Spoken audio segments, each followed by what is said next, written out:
Hello and welcome to the course Introduction to the Psychology of Language. I am Ark Verma from IIT Kanpur and we are running in the 8th week of the course. We are talking about bilingualism in this week.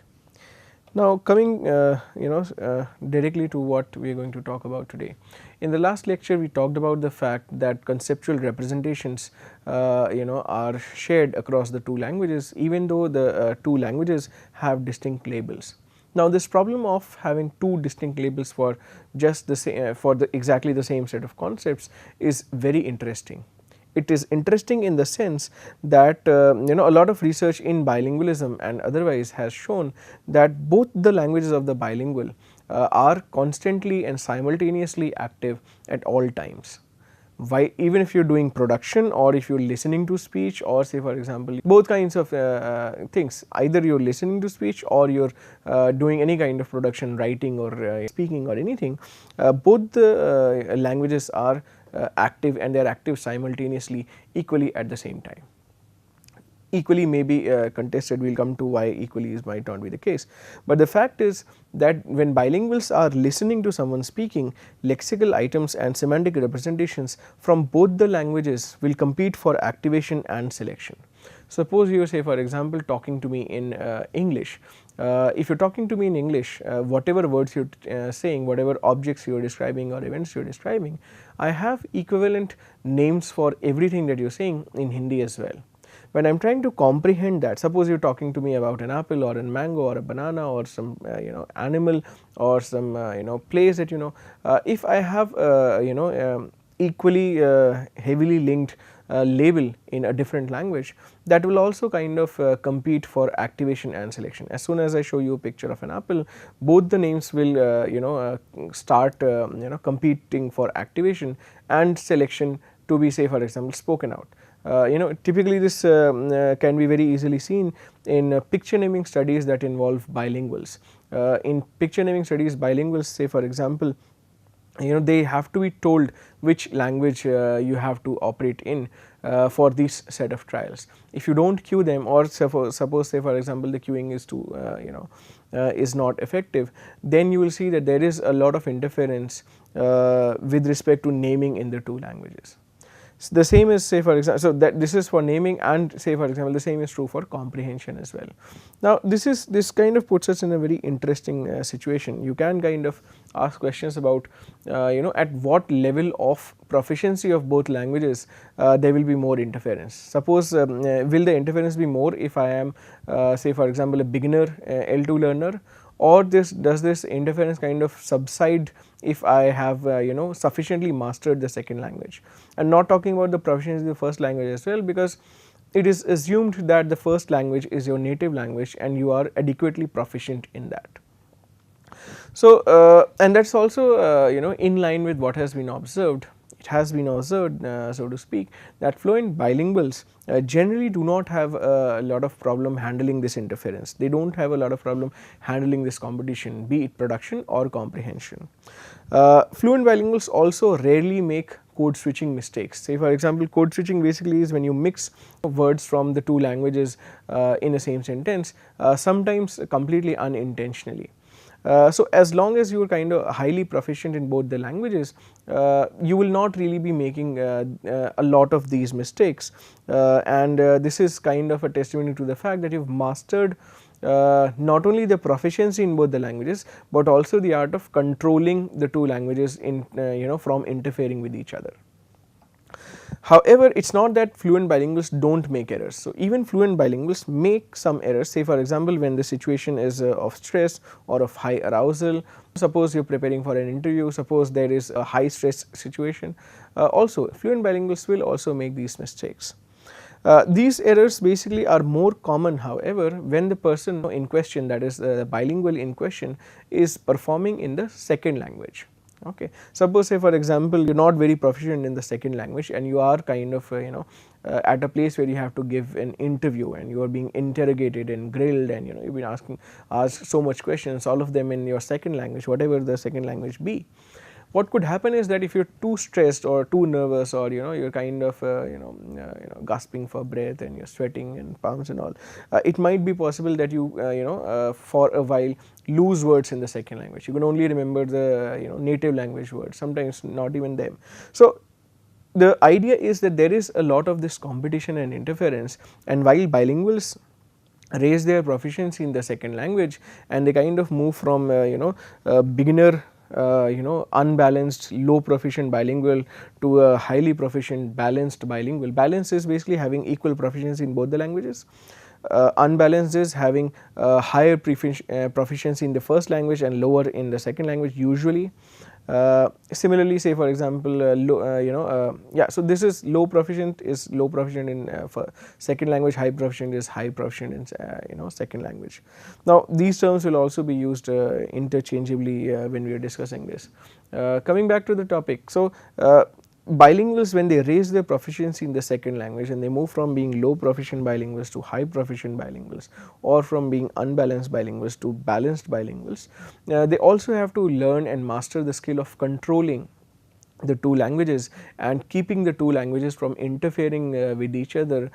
Say for example, in task situations where there is a very well specified target language. Okay. So this is the case, and there are multiple scenarios where this where the simultaneous activation of the two languages can be manifested and can be tested and observed. One of the scenarios is in terms of when you come across cognates. Now cognates are a special class of words which are, say for example, in one language and have a counterpart in another language that is spelled or pronounced completely identically. Say for example, the word piano is the same in English and Spanish. There could be other examples as well. Say for example, the word mother and brother and so on. I mean, these words are very similar across languages. Okay, and sometimes they are spelled and pronounced equally in the same manner as well, but also as soon as the word is transformed into something else, then it ceases to be a cognate. Now in picture naming and translation studies, where participants are asked to name pictures and the name of the picture is a cognate term, or translation of cognates into from L1 to L2 or L2 to L1, it has been found that bilinguals respond faster to cognates than non-cognates. Why could that be? It is very intuitive, because you have a similar code basically coming from both the languages. So that is why you will be faster in there. Also, say for example, the N400 component of ERP, if you remember the last week's lecture, N400 typically indexes semantic anomalies. The N400 component is also elicited that much smaller for cognates than non-cognates. Suppose, say for example, a cognate term is embedded in a particular sentence, even though it is a situation where the word can be taken as anomalous and N400 is eliciting, there is a high chance that you would be slightly more liberal in accepting that word, knowing its cognate status. That could lead to slightly reduced or diminished N400 peaks. Now the cognate advantage actually occurs when the bilingual speaker is typically observing under monolingual task situations. A task situation where it is specified that only one of the two languages is the relevant and the target language, and the speaker has to try and avoid interference or activation of the second language. In that case, basically whether the response language is weaker or stronger, sometimes interference can be felt. Now this cognate advantage has been found to be strongest when there is more similarity between the orthography and the phonology of the two languages. What actually happens is, if the orthography, that is the visual makeup, that is the combination of letters, and phonology, that is the combination of sounds, are identical, it almost becomes very difficult to separate the cognates in the two languages, whether this word is of this language or is being used as a member of this language or is being used as a member of this language. That differentiation becomes very difficult. Typically what it does is it magnifies the cognate advantage. If you have to give a task wherein you have to perform a lexical decision for this word, it is very easy, or if you have to perform say for example a naming of this word, it becomes fairly easy. Now, when the similarity in pronunciation decreases, you start having cues of, say for example, knowing whether this word is being used, say for example, English French cognates. The French pronunciations are typically very different from English pronunciations. So, what would happen is, say for example, the English in English French, in cases of English French cognates, what will happen, as soon as the pronunciation will start diverging, you will already start getting cues as to, okay, this word is being used as a French word here, or this word is being used as an English word here, and that is why the cognate advantage will start diminishing in these situations. Further, bilingual speakers are less likely to experience the tip of the tongue phenomena for cognates than non-cognates, basically for the same reason, because the phonological connections are basically coming from both the languages, and hence will be stronger as compared to the connections that are available for non-cognates, which are just coming from one language, because there will be almost a double connection.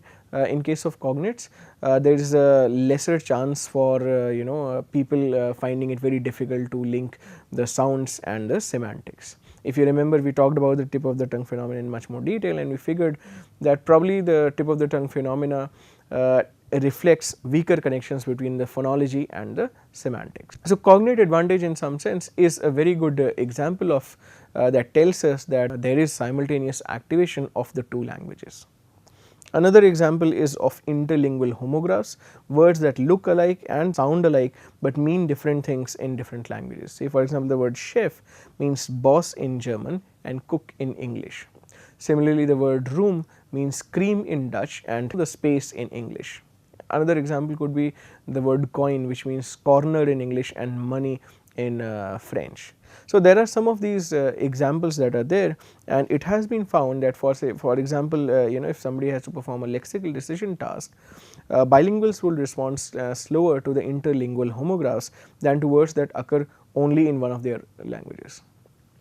Why is there a slowing a slowing effect, an inhibitory effect in cases of interlingual homographs as compared to cognates? Because cognates, you are seeing facilitatory effects or advantages. It is typically because the interlingual homographs have different meanings, even though the sound may be the same, the orthography and the spelling may be the same, but the meaning is very different. So, what happens is, if you make a mistake, I wanted to apply some room to your bread, something like that. If people are kind of code mixing and using this kind of thing, or you are making a lexical decision task for English, that kind of thing will basically ask you to be conscious of the meaning of that word also, and you have to be conscious of the meaning of that word relevant to that particular language in conversation. So, these kind of scenarios might make it slightly confusing if people are coming across a lot of interlingual homographs in conversation. As I was saying, the interlingual homographs start behaving like ambiguous words. We have talked a lot about ambiguous words and how they are very important to language. We have taken this example of the word bank, and bank meaning the riverside, or bank meaning the money institution. The same example can be used for chef. Chef means boss in French and cook in English. Which language, if you are a highly balanced French English bilingual and the person you are talking to is also a highly balanced French English bilingual, and suppose the context is not helping you out, it might be at times difficult to really know what does this chef mean. Are you talking about your boss? Say for example, I had I went for a lunch to my boss's place, and say for example, I went for lunch at the chef's place. Now, a chef, because you have gone for lunch, it could be the cook, or it could be your boss as well. These kind of difficulties are very common, and they occur with bilinguals, and usually they create a sort of a scenario for competition. Again, notwithstanding, the context kind of usually would help in resolving this kind of problems. Now, are there only problems because of this simultaneous activation? Is there no advantage to this? So, as far as language input is concerned, sometimes using the prosodic and the phonological cues from the spoken language, that can be actually used to help bilinguals to figure out which of the two languages are in question, which is the relevant language, and basically keeping the other language, that is a non-relevant or the non-target language, slightly suppressed. However, this is not really very useful. In most cases for bilingual studies across situations and across language pairs, it has been shown that there is adequate proof for simultaneous activation of the two languages almost across the board.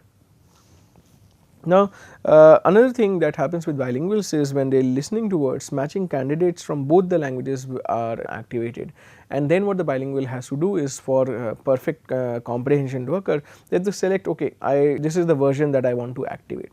So, both of these matching lexical representations will compete for activation, and then will need to be selected. So, you want to select the the version that is relevant to your target language. Okay. And one of the things also that has to be observed is that activation of word forms does not really respect word boundaries. I was talking to you about the cohort model some time back when we talked about speech production. If you are listening to somebody speaking something and a cohort is activated from the onset and so on, basically what will happen is candidates from both the languages will start becoming activated. So, you will not really only have a cohort in one language, you will have a parallel cohort in the other language as well. Okay. And people have kind of tested this in a variety of situations. I can remember this experiment from Marian Spivey and Hirsch, and they were basically testing these Russian English bilinguals by giving them short instructions in either Russian or English. Say for example, click on the marker, or Polosi marku, maybe, I mean I am not sure the Russian pronunciation of this, which basically meant put the stamp, and the marker is basically the word for stamp, while they were looking at a set of pictures. So, it was sort of a visual world kind of a paradigm, and there were a couple of pictures here, and the participants were asked put the marker. Okay. So, you have to put the marker somewhere. Now, bilinguals were basically supposed to carry out these instructions and move the objects, it could be on a table or on the screen. Now, the Russian word for stamp is marker. So, marker could be the distractor for marku, which is stamp. Okay. Say for example, there are two things, one is the marker, that is the English word, and then there is a stamp which is marku. Also they could have some other kinds of distractors as well. Now, basically what the participants had to do in this experiment was to kind of respond to these instructions. If the participant, if the Russian English bilingual has completely switched off one language, they will actually act according to the instruction in the in whichever language the instruction is. If they have not, sometimes they will actually look towards, or their reaction times will be slower if the object in question has different meaning in the two languages. So, if the participant would be able to completely switch off Russian while carrying out the English instructions, they would not look at the stamp, and they will just look at the marker. Okay. If, say for example, in the vice versa is the case, they will not look at the marker, but they will look just at the stamp. But what they actually found is in this study is that regardless of whatever instructions are given either in English or in Russian, they actually look at both the marker and the stamp, because one is the phonological distractor for the other, which is again an evidence of the fact that both languages are simultaneously active. Also, say for example, both languages are supposed to share the lexical representations of words and so on, and basically what happens is, if you are listening to words in either language, the words from the other language will also get activated. I was giving you this example of the bilingual cohort. Okay. They wanted to kind of test it. So, for example, for a bilingual target word identification task, the target word identification time actually depended on not only how frequent the word is in the target language in its own language, suppose it is a word in L2, an English word, how frequent the word is in English, but also how many neighbors it has in Hindi. So, neighborhood size across languages will also be kind of playing a part.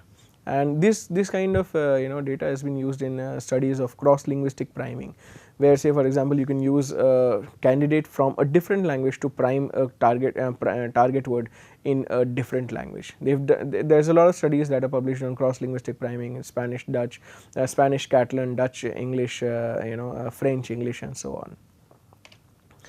However, having said that, it is not necessary that the two languages are simultaneously active all the time. There might be scenarios where due to the context and due to some other kind of information, this non-target language is suppressed slightly heavily. Also say for example, it is observed and documented across studies that L1 to L2 influences are very high, but L2 to L1 influences are slightly lower. So, in cases where your L1 is the target language, L1 might be slightly immune to influencer from the L2 than vice versa, okay, because usually the L1 is the stronger of the two languages. They wanted to test this and they had these English French bilinguals name English words that had French enemies, basically French words that are orthographically similar and but pronounced differently, or control words which had no French enemies. And the participants were basically asked to name first an English words block, so their reaction times were noted, then a French words block, and then an English words block. Now, in the second English words block, they have already named in French. So, the French language is slightly active. What they found is that the second block of English, the reaction times or the naming times were much slower as compared to the first block of English. Why could that be? Because now French is activated and that is probably now started to interfere with English. Okay. So, that is basically happening here, that English French, these are English French bilinguals. In such scenarios you can see that L2 to L1 influences can be documented. Now, not only language, this simultaneous activity is there in language comprehension, it is also there in language production as well. Now, we have talked about a couple of models in language production. You will probably remember Level's Weaver ++ model. You start from the concept, you come to the lemma, then you start phonological encoding, morphological encoding and so on. And for bilinguals, the idea is because the conceptual representation is the same. So, basically what should happen is even before you get to the lemma level, you should select the correct lemma relevant to a particular language if you have to speak in that language. Okay. There is another model, R.D. Relove's 1992 bilingual language production model. They also specify that the correct lemma must be selected even before the activation flow to the associated phonological representation has initiated. There are other kind of models, more recent models, which actually says that activation will automatically spread from the concept level to the lemma level to the morphological encoding to the phonological encoding levels, and the interference between the two languages, any of these 3 or 4 stages. So, it is not possible to kind of restrict the activation only till the lemma level and then you select the correct lemma and then there is no activation downwards. But so evidences are for and against all kinds of these models. Now, if you wonder, even if the bilingual has selected the correct lemma, there might be phonological activations that kind of has spread to the second language. Now, if the second language candidates are phonologically activated, they might interfere in further steps like syllabification and coming up with a phonological word and so on. So, the question basically that is asked in bilingual language production literature is that whether you go from concept to lemma to phonological encoding in serial fashion, or all three operate in a cascaded sort of manner. And if this is the case, then obviously you can say that competition or interference can actually will happen at any of these stages. So, there is very little that can be done to separate the two languages. Now, Alfonso Karamazov did a lot of research using the picture word interference task. Basically they had bilinguals pay attention to a picture while trying to ignore a simultaneously presented distractor. So, it was a picture naming task, but there is also say a word in a different language that is pasted on the picture. Okay. So, what they did was, in a study with Dutch English bilinguals, the participants tried to name the pictures using the English names. So, the picture will be of, say for example, a mountain, while they are reading these distractor stimuli, which could be phonologically very similar to the English picture or semantically very similar. Say for example, the phonologically similar version will be mouth, and the semantically or similar version would be, say for example, dal, which is valley. Phonologically similar would be which was sleeve. Okay. So, there are different kinds of these arrangements. The English name is mountain, phonologically similar is mouth or mau, and semantically similar is valley, that is dal. Okay.